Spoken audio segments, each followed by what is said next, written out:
l'époque, les rois, toute jeune fille, donc qui n'était pas encore mariée, les rois pouvaient choisir et en faire son épouse. Les rois avaient le pouvoir sur tout.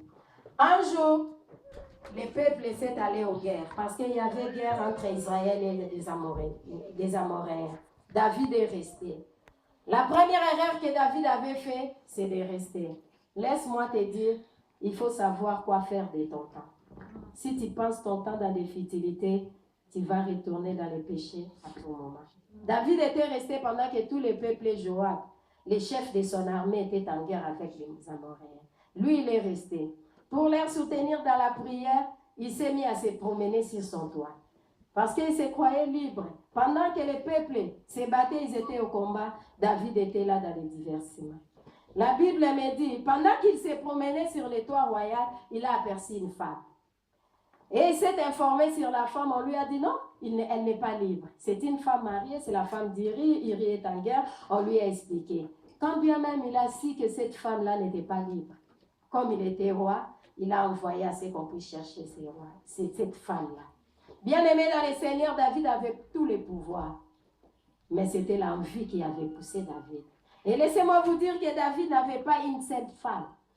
Il avait des femmes. La Bible dit, Nathan lui a dit, l'Éternel t'a donné tout ce que tu voulais. David avait tout ce qu'il voulait. David avait des femmes.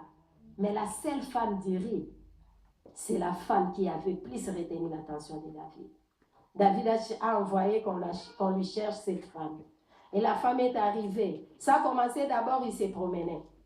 Il a vu. Pour s'arrêter là, il a convoité. Pour s'arrêter là, il a envoyé chercher. Il ne s'était pas arrêté là, il a couché avec cette femme. Et la femme est devenue enceinte. Pour cacher son péché, il a fait venir Iri. Il a tout fait pour qu'Iri retourne chez lui, pour cacher son péché. Ça allait être normal. Ah, son mari avait fait un tour là-bas, son épouse est devenue enceinte. Ça allait être normal. Il voulait juste camoufler son péché. Et cela n'a pas marché. David est allé plus loin. En fait, il n'avait pas la pensée de tuer Iri au départ. Il avait juste un péché. Mais son péché lui a conduit jusqu'au maître. Et il ne s'était pas arrêté là. Comment Iri est mort? Aux mains des ennemis. Oui. C'était comme si Israël était écrasé.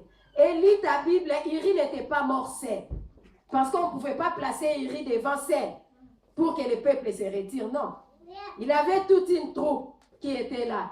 Il y a eu des hommes qui étaient tombés. La Bible nous dit. Et Iri, les Hétiens aussi étaient là.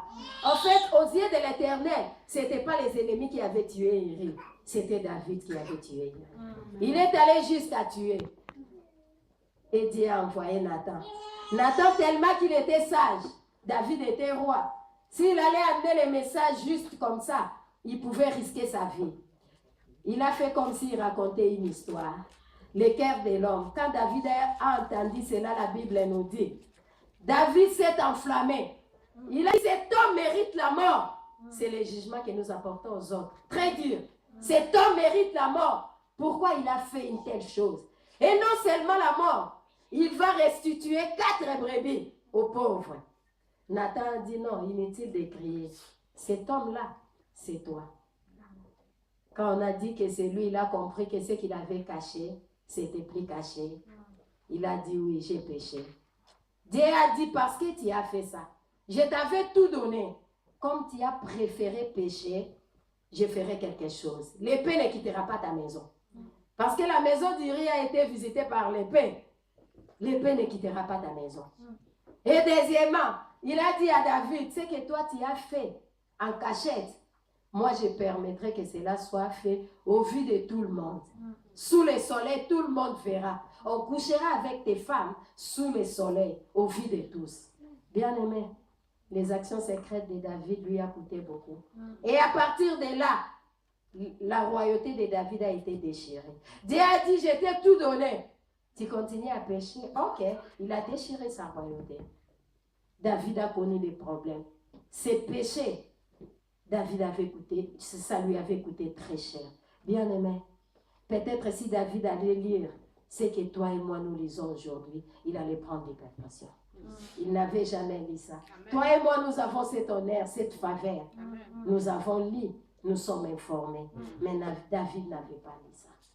Toi, tu crois que ceux qui ne pêchent pas n'ont jamais eu l'occasion de pécher? Joseph a eu aussi l'occasion de pécher.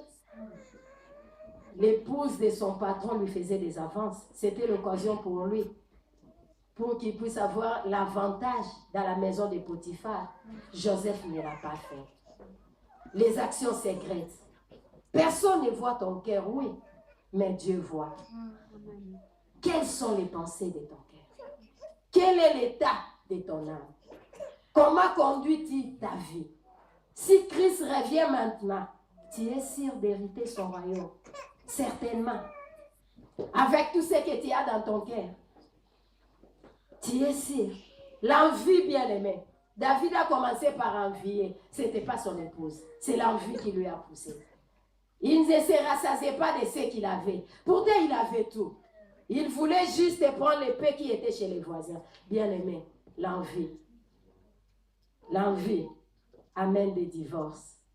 L'envie divise des familles. Les membres des mêmes familles ne s'entendent plus. L'envie. L'envie crée des débats, des dégâts. Même beaucoup de guerres dans le monde, c'est par rapport à l'envie. Ils en ont. Nous voulons aussi. L'envie. Bien aimé, ce sont des choses que nous devons marcher dessus. Ce sont des choses qui nous réclament du jour au lendemain. Ce sont des choses qui nous disqualifient sans les savoir. Si Dieu nous bénira, si Dieu nous visitera, tout en vivant dans les péchés, c'est qu'il a revu la Bible. Si la Bible est la même, si on n'a rien à ajouter, rien à retrancher, aucun péché ne sera acclamé devant Dieu. Il est dans la bergerie. Si Dieu veut visiter un peuple, il commence d'abord par traiter le problème du péché. Car il ne visite pas un peuple qui vit dans le péché. Tu te sens libre parce que c'est ta vie. Mais laisse-moi te dire, ces actions secrètes seront amenées un jour en jugement. Ce que tu fais dans les secrets, en cachette, Dieu permettra que cela soit vu aux yeux de tout le monde. Rien n'est caché devant lui. Avant que la confusion arrive, il est temps que tu prennes des dispositions. Qu'est-ce que tu caches? Qu'est-ce que ton cœur entretient? Rentre un peu en toi-même et sonde ton cœur. Paul pouvait dire, après sa marche avec Dieu, malgré sa grandeur, Paul a dit, ce que je veux, c'est ce que je n'arrive pas à faire. Mais ce que je hais, c'est ce que je fais. C'est ça. C'est ça ce que le péché nous fait. Certainement quand Paul le disait, il n'était pas tout souriant. Ça lui faisait très mal. C'était un homme qui voulait plaire à Dieu. C'était un homme qui voulait marcher dans la sanctification. Paul a dit, qui me délivrera? Paul cherchait la délivrance. Mais sauf que toi, tu aimes entretenir ton péché. Laisse-moi te dire que c'est comme un serpent. Tu l'entretiens aujourd'hui, mais un jour, il va te mordre. Un jour, il te coûtera cher. Paul a crié, qui me délivrera de cette nature du péché? Qui m'aidera pour que ce péché ne puisse plus me réclamer? Qui m'aidera?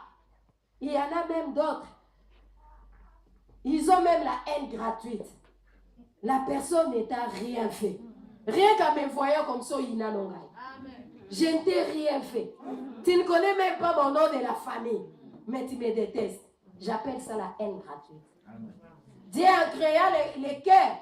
Il n'y a pas de place pour la haine. Bien-aimé, la haine t'amènera très loin. Il est temps de traiter d'autres choses dans nos cœurs. Il est temps, à moins que tu n'ailles pas l'avenir avec Dieu. Si tu penses au dessein de l'Éternel, c'est le temps de traiter les problèmes du péché. À condition que tu n'aies aucun projet avec Dieu. Si tu penses un jour la visitation de Dieu dans ta vie, il est temps de traiter les problèmes du péché. Laisse-moi un peu te parler de la dîme. On en a tellement parlé ici.